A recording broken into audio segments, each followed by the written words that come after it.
Literalmente nos estamos cocinando. En Bolivia ya vamos quemando casi 2 millones de hectáreas y contando. En Brasil la situación es casi la misma. Pero bueno, ¿qué es lo que está pasando? En facilito. Lo que pasa es que se juntaron dos muy malas ideas al mismo tiempo. ¿Qué ideas? Básicamente la derecha y la izquierda motivados por el poderoso dólar. The powerful dollar. O el poderoso yuan chino. O el poderoso rublo ruso. Lo que pasó es que tanto Bolsonaro como nuestro jefazo Evito Morales, miren esas ternuritas, se les ocurrió la no muy brillante idea de ampliar la frontera agrícola y ganadera. Pero, ¿cómo le hacen? Quemando absolutamente todo. Fuego por aquí, fuego por allá, fuego en todos lados. Pero ojo, todo en pos del progreso. Esas actividades nos hacen crecer económicamente y luego esa plata se va en salud y educación. Patrañas, está perfectamente bien que una política de Estado sea el desarrollo económico. Tampoco es que nos querramos volver hippies que abrazan los árboles desnudos monte adentro. Pero, si no le metemos un poquito de piense, un poquito de inteligencia a esto del desarrollo económico, nos vamos de cara al piso. Porque no se puede hablar de desarrollo si es que nos estamos farreando nuestro aire y nuestra agua. Va a venir el mismísimo caballo de Evo a explicártelo. Ya está, me contacto con mi dulce y tierno amigo Ringo, nos hacemos un fondito indígena y nos vamos a Suiza a vivir la vida. Loca. Desde hace mucho tiempo en Santa Cruz se viene deforestando aproximadamente 150.000 hectáreas al año. Todo el sector agroindustrial, los empresarios, la alcaldía, el presi, el INRA, la gobernación, el ABT, gran equipo. Pero bueno, dejemos de renegar. Vos que estás al otro lado, podés hacer algo al respecto para revertir esta situación. Es fantástico que uses las redes sociales para meter presión y difundir todo lo que vos creas que es correcto. Pero ya no podemos quedarnos solo en el clic. ¿Pero política es un partido? ¡No! Desde la ciudadanía podemos hacer política. Por ejemplo, podemos presionar entre todos para que hoy por hoy se abrogue el Decreto Supremo 3973.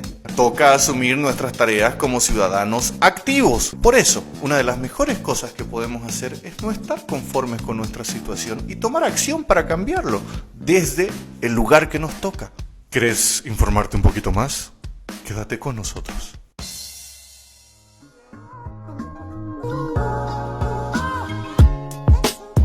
Gracias al enmascarado sin plata por esa introducción. Y estamos en Mami, ¿qué será lo que tiene el mundo? Vamos a conversar algunos temas y para eso me encuentro junto a Rodrigo, está Fede y está también Marco, yo soy Ardilla. Y bueno, hay diferentes cosas que se han dado durante estas semanas en nuestra coyuntura social, nacional, y vamos a conversar sobre ello. Y la chiquitanía, para empezar. La chiquitanía. ¿No es la chiquitanía? Sí, es la chiquitanía. La chiquitanía, ya no lo sabemos más. ¿Qué es la chiquitanía o la chiquitanía? Porque tiene acento en la I. ¿Cómo han sido las peleas en las redes sociales que hasta por eso se han peleado? Así de si es chiquitanía o si es chiquitania.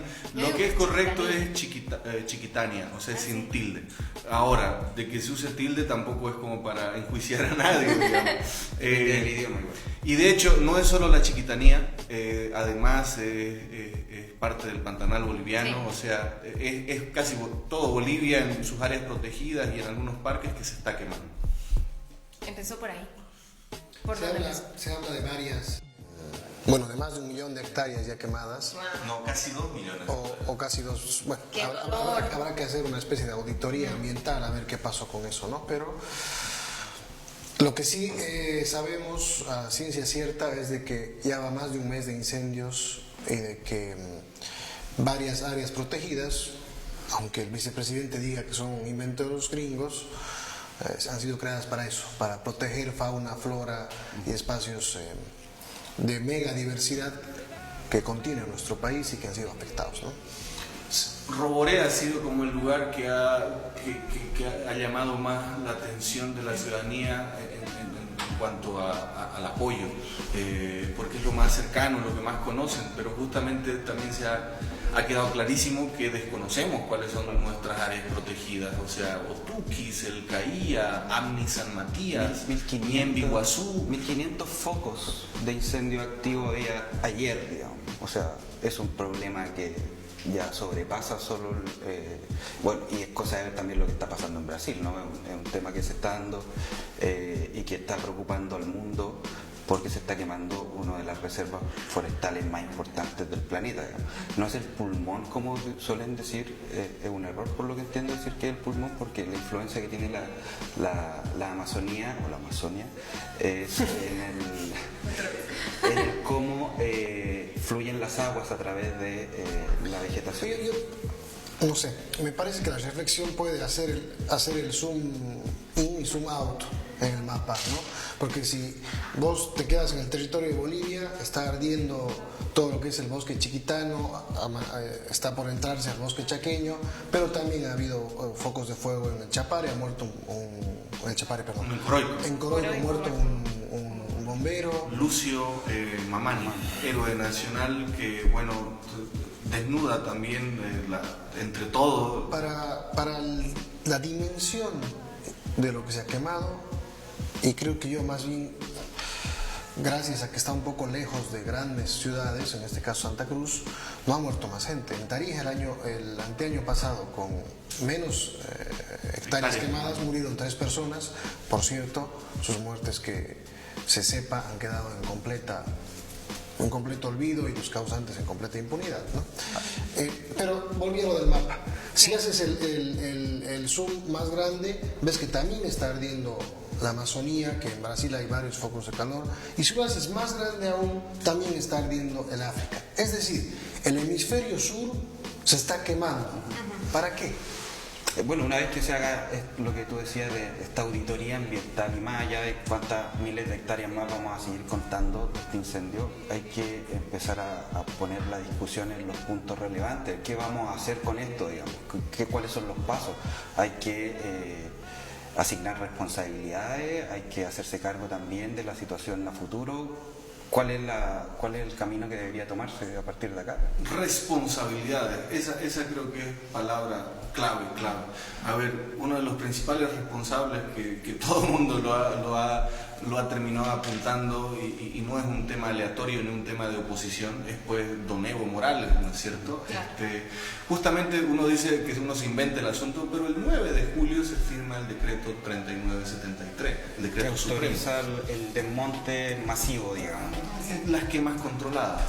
Entonces, justamente antes que comiencen los incendios. Entonces, esto tiene que ver pues con decisiones, pero no son decisiones de julio, sino que ya el gobierno en todo este tiempo se ha puesto a la tarea de aprovechar esto que le dicen el turbocapitalismo, que es transformar todas estas tierras que no sirven o sea, todas estas tierras forestales las vuelven para uso, para el monocultivo, por ejemplo, claro, que tiene que ver con soya, que tiene que ver con ganadería. Solamente en Beni se está hablando de 4 millones de hectáreas que se van a talar para vender carne a China, por ejemplo.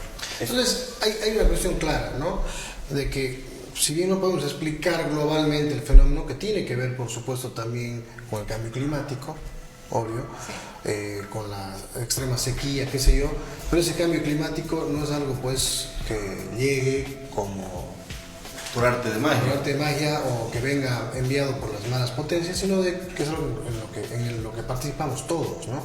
Entonces hay un conjunto de hechos jurídicos, como apunta Federico, que no precisamente son constitucionales, hay que apuntarlo, y hay un conjunto de hechos que tienen más bien una matriz cultural, una manera de hacer las cosas, como segundo punto, creo yo, en este caso particular, en la cultura del chaqueo, ¿no? En el campo. Yo diría que además hay un tercer elemento que es geopolítico, y es la colonización interna del país, pues. Entonces, por eso me parece importante... ¿A qué se refiere la idea de la colonización interna del país? Yo pienso que es importante hablar de colonialidad para entender esto, ¿no? Porque en realidad pensamos que la colonia es un hecho histórico que acabó y que cuando se fundó la República desapareció. Pero en realidad el colonialismo es un hecho político, económico, social que se mantiene hasta nuestros días y que durante la República se practicó y se sigue practicando. Es decir, cuando para entrar al Gran Chaco, primero lo que hoy es Tarija, hablo de Tarija, por supuesto, no soy tarijeño, las misiones jesuíticas y el ejército entraron colonizando, tumbando el monte y metiendo a los indígenas de tierras bajas hacia más adentro del monte y sembrando ¿qué? Estancias, ganaderas, pastizales. ¿Ah?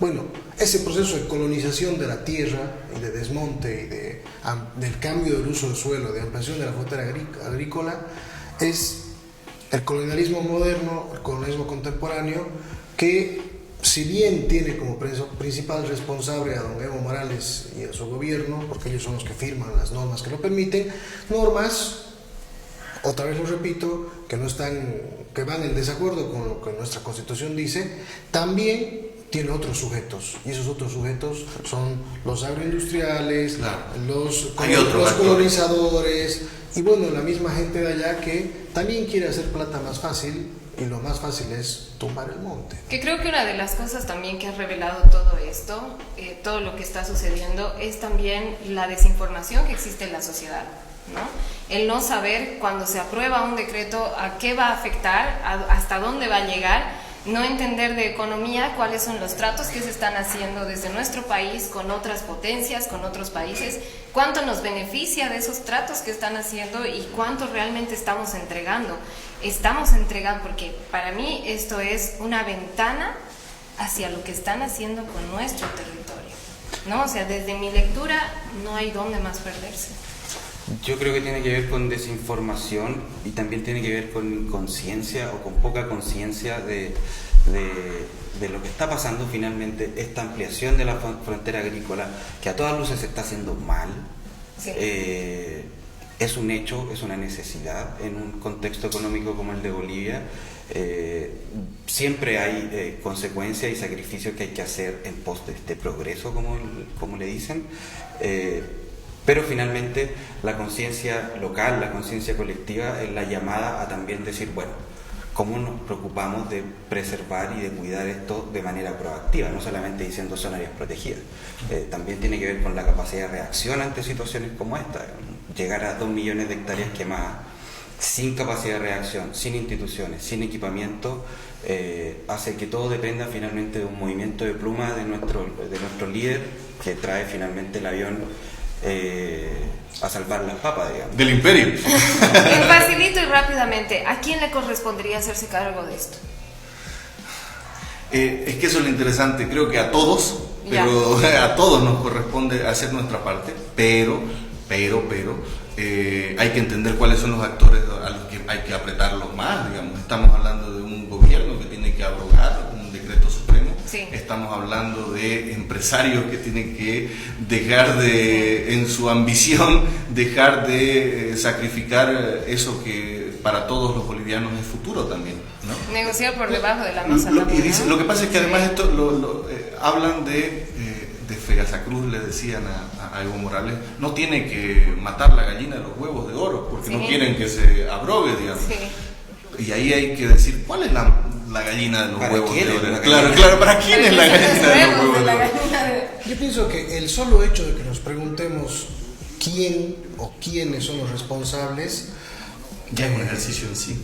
Pero me parece sintomático, porque en realidad no deberíamos, se supone que en un Estado de Derecho sí, gobiernan las leyes y no los hombres, ¿no?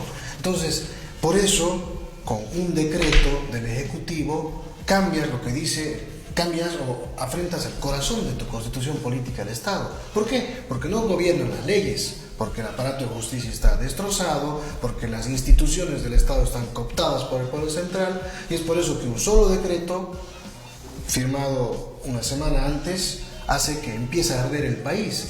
Bueno, entonces nos planteemos también esto que es de fondo, ¿no? O sea, ¿por qué desde el Ejecutivo pueden hacer todo menos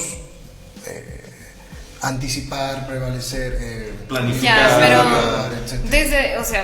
podríamos pensar en cómo cambiar las leyes, que se debería haber hecho, que se podría hacer, pero la verdad es que somos ciudadanos, ¿no? Como el del inicio así sin plata. ¿Qué hacemos nosotros? ¿Cómo podemos desde donde estamos solucionar esta situación para que las cosas cambien, generar cambios desde nosotros? Pienso que cambios desde lo que hacemos cotidianamente para eliminar el calentamiento global se puede hacer. ¿Qué hacemos? ¿Cómo actuamos? Yo creo que no hay una respuesta fácil a esa pregunta. Sí. Y no hay una bala de plata tampoco, no hay una acción ni un hashtag que vaya a solucionar el problema. Es un tema de construcción con tiempo, de generar conciencia colectiva, movimiento colectivo que finalmente haga prevalecer los principios democráticos que implican que nuestras autoridades cumplan con su mandato. Proteger el patrimonio público, proteger nuestro entorno, proteger el ecosistema. Porque esto tiene que ver con política, o sea, tiene que ver con política. Y ya nos hemos dado cuenta en Sudamérica que tanto la derecha de Bolsonaro como la izquierda de Evo son finalmente la misma cosa. Entonces ahí es donde nos damos cuenta, y hablando del tema de qué hacemos, es cuando la ciudadanía la sociedad civil organizada se tiene que dar cuenta de que a él ya le toca pues de comenzar a plantear agendas ciudadanas de cuál es el norte de la ciudadanía. Los ciudadanos queremos realmente que nos dediquemos, que nuestra economía esté basada en vender carne a China solamente, por ejemplo, y ahí se deberían activar el control social, comenzar a transparentar, hacer la incidencia para que se comience a dar todo este proceso de que los ciudadanos pues son los que deberían mandar, referéndum. Pero esto tiene que ver con un interés del ciudadano, que no existe, ¿no? O sea, estamos más interesados en lo que pasa afuera que en lo que pasa aquí adentro. Con lo que pasa. Yo pienso que ahí está bueno plantear críticamente las perspectivas, ¿no? Porque hay una tendencia, por ejemplo, a la hiperindividualización, es decir, no, deja de comer menos carne, recicla tu basura, es decir, vos como sujeto cambia para que cambie el mundo. Y eso a mí me parece una trampa. Piensa global, actúa local. Eso me parece una trampa en este tipo de casos, porque como ciudadanos lo que tenemos que hacer primero es informarnos bien, y segundo, conectarnos, es decir, generar movimiento social. Ese movimiento social puede ser urbano, puede ser... ¿Por qué sería una trampa? Porque es políticamente correcto, pero oculta el problema de fondo. ¿Cuál es el problema de fondo? De que esta no es responsabilidad del individuo, de todes y todos, sino de que es el diseño de un modelo económico extractivista, feroz. Y que no tiene que ver finalmente con esta falsa dicotomía entre izquierda y derecha. Bolsonaro y Evo no son más que meros administradores de un modelo que está concebido así. Pueden ponerle el pie en el acelerador o pueden echarle gasolina al modelo, pero finalmente el tema aquí es el modelo. Perdón que te corte, y el otro, para cerrar la idea, uno es esto entre todos o yo solito, ¿no? Y el otro es... No, seguimos, ya se me dio la idea. No, pero yo quería hablar de prioridades y sentido común, porque no es que ahorita estamos jodidos en Bolivia y ha sido clarísimo que no estábamos ni preparados para esto, por eso es que tenemos 2 millones de hectáreas, tenemos voluntarios con botas que se derriten, o sea, tenemos soldados que no saben cómo apagar un fuego y están lidiando con llamas de 30 metros. Yo creo que el tema es... Exacto. El tema es de prioridades. Yo repito esto y he repetido en estos días. Por ejemplo, Chile, que es tu país. Ellos tienen el CONAF, por ejemplo, que ellos son los que se encargan de los incendios, de estas tragedias de los incendios forestales.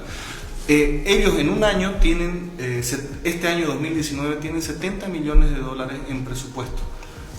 Justamente para lidiar con estos temas, con 70.000 hectáreas ardidas ya tenían 2 supertánkers encima, porque aparte ellos ya tienen de su propia flota de aviones y helicópteros 54 aviones y helicópteros. Además tienen 1.200 o 1.400 personas que están todo el año listas para responder. Entonces ahí yo digo es un tema de prioridad, porque en Bolivia, más que el CONAF de presupuesto, tiene el Ministerio de Comunicación, tiene $75 millones, o sea, 5 millones más que el CONAF. Pero ¿en qué se lo gasta el Ministerio de Comunicación? En la campaña electoral electoral de Evo Morales. Entonces, en la campaña permanente. En la campaña permanente electoral de Evo Morales. Entonces ahí cuando nos damos cuenta, son prioridades. Las prioridades son otras. Si volvemos a esto del individuo versus la masa, por simplificarlo así, no hay individuo en el país que tenga una huella de carbono más grande que don Evo Morales, ¿no? Claro. Que se va a trabajar en helicóptero. De huellas. Con esa idea creo que vamos a dejar las cosas sobre la mesa para que vayas entendiendo un poco por dónde va la conversación y tú también puedas opinar junto a nosotros, porque de eso se trata. Sí, no, yo quería terminar también cerrando un poco la idea de este llamado a la pregunta recurrente, ¿no? De qué hacer. Finalmente este tipo de tragedia ha movilizado a tanta gente que se encuentra en una situación en la que todos queremos ayudar, pero nadie tiene muy claro cómo, ¿no? Y nadie tiene muy claro tampoco si va a servir para algo la ayuda que uno está prestando. Entonces creo que tiene que ver también con empujar para que se creen estas instancias de protección. O sea, $70 millones al año en presupuesto para una institución que protege el patrimonio forestal de un país. O sea, se paga todos los años, no es un camión lleno de plata que Bolivia no se pueda pagar, que la gobernación de Santa Cruz no pueda pagar. Sí, y además, bueno, las instituciones existen, ¿no? Pero el tema de fondo, y a eso iba las 2 veces que se me quemó el fusible, espero que esta no sea la tercera, es de que el desarrollismo extractivista, es decir, ¿por qué mientras nosotros estamos hablando hay no solamente que el fuego no se ha apagado, sino de que hay gente que lo sigue generando? O sea, y no es como quieren acusar Juan Ramón Quintana y los demás, que para tumbar al gobierno, qué sé yo, sino de que porque está instalada la idea de que no es rentable tener los árboles ahí porque eso no nos genera dinero. Claro. No. A ver, en 500.000 de hectáreas, creo que es la FAN la que hace este cálculo, en 500.000 de hectáreas que se han quemado el bosque chiquitano solamente, has perdido más de $1.000 millones en madera.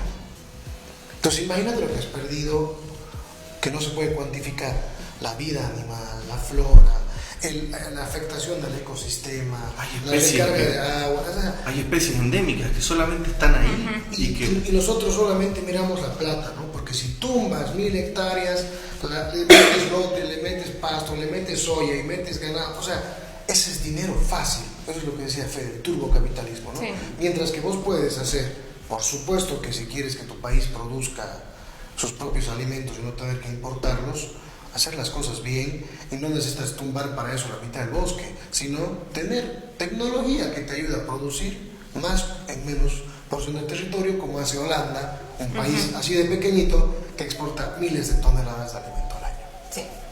Vamos cerrando ya esta primera parte y rápido, para no seguir extendiendo todo esto. En una palabra, ¿cómo te sientes al respecto de este tema? Enojado, frustrado, son dos. Yo igual que él, pero mi palabra sería esperanzado, porque también la ciudadanía que se ha activado para hacer la pega y solucionar cosas que no la ha solucionado ninguno de los niveles de gobierno me ha dado esperanza. Esperanza. Rodrigo. Yo me siento como los chiquillos. Copiar, pegar. Si te sientas mal, Tengo nada más para agregar.